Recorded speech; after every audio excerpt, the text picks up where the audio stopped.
আজকের এই ভিডিওটি মূলত হতেই যাচ্ছে যারা গর্ভবতী মহিলা আছেন বা যাদের বাড়িতে গর্ভবতী মা রয়েছে তাদের জন্য। আমি 6টি লক্ষণের কথা আলোচনা করব, যেগুলো দেখে তোমাদের সঙ্গে সঙ্গে হসপিটালে ছুটে যেতে হবে, একটু লেট করতে হবে না, কারণ সেক্ষেত্রে বাচ্চা বা মা দুজনেই ক্ষতিগ্রস্ত হতে পারে। প্রথম লক্ষণ হচ্ছে যদি মায়ের পা ফুলে যায়। দ্বিতীয় নম্বর হচ্ছে যদি চোখে আবছা দেখে।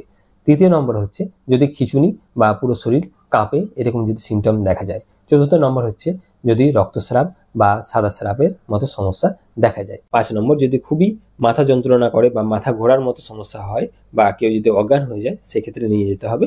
6 নম্বর যেটা খুবই ইম্পর্টেন্ট পয়েন্ট হচ্ছে যদি বাচ্চার মুভমেন্ট কমে যায় বা বাচ্চার মুভমেন্ট যদি বন্ধ হয়ে যায়, সেক্ষেত্রে সঙ্গে সঙ্গে কিন্তু হসপিটালে ছুটে যেতে হবে। তাহলে কিন্তু বাচ্চা এবং মা দুজনের জন্য ভালো। তো ততক্ষণ আপনারা সুস্থ থাকবেন, ভালো থাকবেন। আর এরকম ইনফরমেশন পেতে অবশ্যই চ্যানেলটাকে সাবস্ক্রাইব করে নেবেন। ধন্যবাদ।